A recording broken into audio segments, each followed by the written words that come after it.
हुमा बलूचिस्तान से क्वेटा में ऑर्गेनाइजेशन है RRDF जिसके साथ वो काम करती हैं. So Huma, over to you.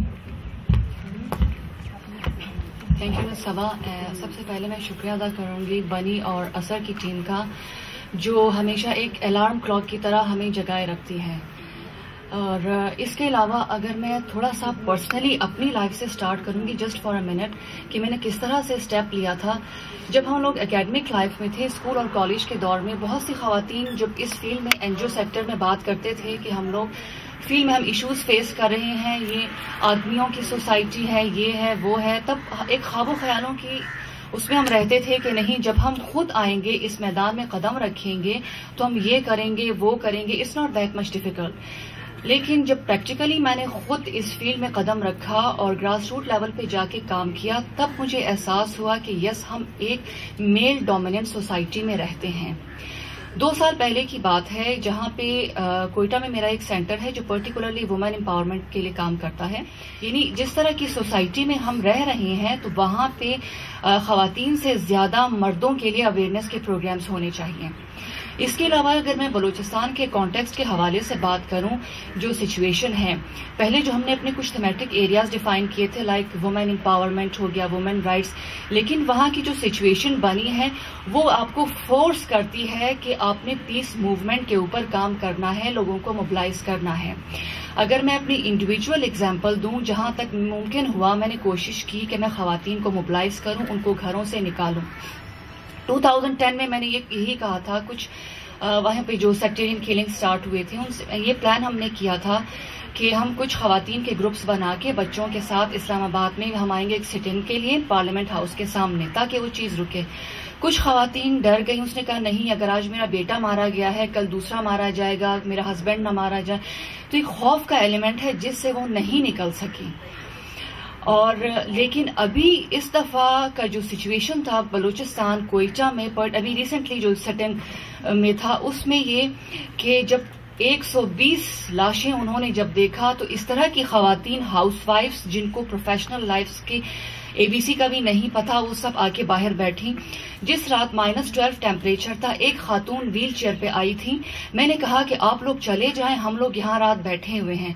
उसने कहा कि 120 जनाजे रोड पे रखे हुए, मैं घर जाके सो जाऊं, ये मेरा जमीर गवारा नहीं करता.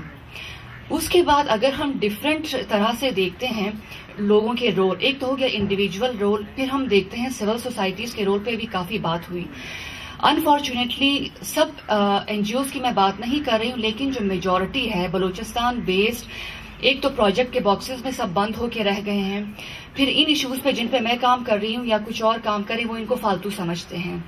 और खवातीन भी अल्हम्दुलिल्लाह अभी इस फील्ड में हैं, उनकी अपनी ऑर्गेनाइजेशंस हैं, वो रन कर रही हैं. लेकिन एज एन एक्टिविस्ट, जिस तरह मैं खुद हूं, बहुत से ऐसे लोग हैं जो प्रिंसिपल्स पे हम काम कर रहे हैं, पॉलिसी मेकिंग से बहुत दूर हैं. फिर इस तरह से हमने सोचा बलूचिस्तान के कॉन्टेक्स्ट में कि हमें जरूरत है कि हम खवातीन के लिए पॉलिटिकल अवेयरनेस के सेशन स्टार्ट करें, जो कि अशद जरूरत है.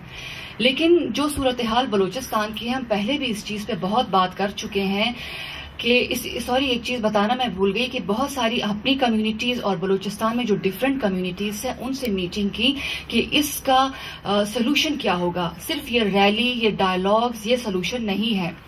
इसका आखिर जो सिरा मिला, वो सिरा था एक्सट्रीमिस्ट ग्रुप्स और उनके सपोर्टर्स. अब उन तक किस तरह पहुंचा जाए, उस पे सब खामोश. ना खवातीन, ना मर्द, ना पॉलिटिकल पार्टीज उस चीज पे बात करने को तैयार नहीं थी. फिर इसके अलावा सबसे हमेशा ये बात हम करते भी आ रहे हैं, पिछले फोरम में भी ये बात की थी कि जो सिचुएशन अभी वहां है, वो एक दिन या एक महीने का वो नहीं है. जनरल ज़ियाउल्लाह की सब ने बात की, पता नहीं, मैं तो कहती हूं कि अगर जनरल साहब का नाम लेने से पहले इसको अगर हम कर्ज नहीं करेंगे, तो एक फतवा जारी करना चाहिए कि उस पे वो वाजिबुल कत्ल होगा. जनरल साहब ने 30-40 साल पहले जो बीज बोए थे एक्सट्रीमिज्म के, वो अब दरख्त बन चुके हैं. उन दरख्त को काटना बड़ा मुश्किल काम है. इसके बाद वहां की जो डिफरेंट चीजें, एक तो क्योंकि असल में اندر سے جو ہے میں بہت ہرٹ ہوں. ریئلی بولنا میرے لیے بڑا مشکل تھا, بہت مشکل سے کمپوز کر کے میں بول رہی ہوں, اور وہ بھی آپ سب لوگوں کو دیکھ کے تھوڑی سی کریج ملتی ہے بندے کو, ورنہ آج ہی 10 فروری کو, آج ہی سے 1 مہینہ پہلے ہمارے بہت سے ایسے کولیگز, ہمارے فرینڈز, سب لوگ اس بلاسٹ میں چلے گئے. اور ابھی میں جب یہاں بیٹھی تھی میں دیکھ تو لوگوں کو رہی تھی, لیکن مائنڈ میں انہی کی آوازیں ایسے لگ رہا تھا جیسے بیٹھے میں بول رہے ہیں, تو وہ میرے ذہن سے نہیں نکل رہا. میرے لیے بڑا مشکل ہے اس کو بھلانا. اس کے علاوہ پیس پروسیس میں جو رکاوٹوں کا ہم سامنا کر رہے ہیں اس میں شاید ملٹرائزیشن کا بھی ایک بہت بڑا رول ہے. حالانکہ مجھے سختی سے منع کیا گیا تھا کہ آپ نے ان ایشوز پہ نہیں بولنا ہے, کیونکہ آلریڈی کچھ جو پیس ریلیز میں نے نکالی ہیں تو اس سے بلوچستان میں پیس تو نہیں آیا, لیکن ہٹ لسٹ پہ ہمارا نام چلا گیا ہے. پیس کے تو پیسز ہی ملیں گے بلوچستان میں, پیس پتہ نہیں کب آئے گا. اس کے علاوہ پھر کچھ ریلیجس کانفلکٹ, اور ہمیشہ میں یہی بات کرتی ہوں ڈفرینٹ فورمز میں کہ ہماری بدقسمتی ایک یہ بھی ہے کہ ہم ایک دوسرے کے ایشوز کو کبھی اون نہیں کرتے. ایز اے بلوچستانی, اگر میں بلوچستان میں ہوں, کوئی مسئلہ پشتون کا ہے, کچھ بلوچ کا ہے, کچھ ہزارہ کا ہے, اپنے مسئلے کے لیے کون اٹھے گا؟ پشتون کا مسئلہ ہوگا تو پشتون اٹھے گا, بلوچ کا ہوگا تو بلوچ اٹھے گا. ہم ایک دوسرے کے لیے آواز نہیں اٹھا سکتے.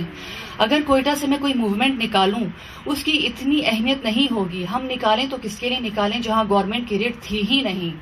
اگر بلوچستان کی بات پنجاب میں کی جائے, اسلام آباد سے آواز نکالی جائے تو اس میں زیادہ وزن ہوگا بنسبت کے کوئٹہ سے اگر ہم آواز نکالیں. خواتین کے لیے میں نے کچھ گروپس تو بنا لیے ہیں, لیکن اس بات کا ہمیں بہت خوف ہے کہ ہم اس کو کوئی نام نہیں دے سکتے, لائک ویف ہو گیا یا اس طرح کا, کیونکہ جس طرح ایجنسیز ہمارے پیچھے پھرتی ہیں کہ آپ کا مقصد کیا ہے پیس پہ کام کرنے کے لیے. میں نے کہا ایک دفعہ ان سے یہ بات کی تھی کہ جو بگ باسز ہیں, کاش وہ جس طرح کے امن کے لیے وہ اتنے ریسرچ کر رہے ہیں کہ مقصد کیا ہے امن پہ کام کرنے کے لیے, کاش وہ جو سپورٹ کر رہے ہیں ان پہ ایک نظر ثانی کی جائے کہ ان کو کون اور کیوں سپورٹ کر رہا ہے, ان کی کیا وجہ ہے.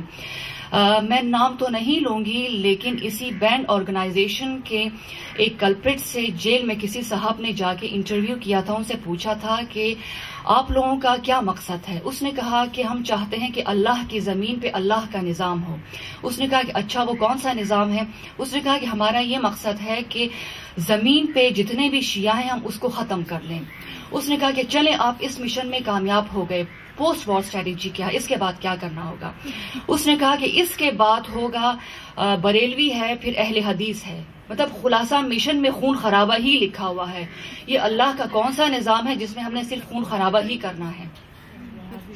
اور اس طرح کی انسٹیٹیوشنز بنے ہیں, ان کی اس طرح برین واشنگ ہوئی ہے کہ مجھے نہیں سمجھ میں آتا کہ وہی پیسہ این جی او کے پاس آتا ہے وہ کس طرح یوٹیلائز ہوتا ہے, اور وہی پیسہ مدرسوں کے پاس جاتا ہے وہ کس طرح ان بچوں کی اس طرح برین واشنگ کی جاتی ہے کہ وہ آپ سے بات کرنا تک چھوڑ دیتے ہیں.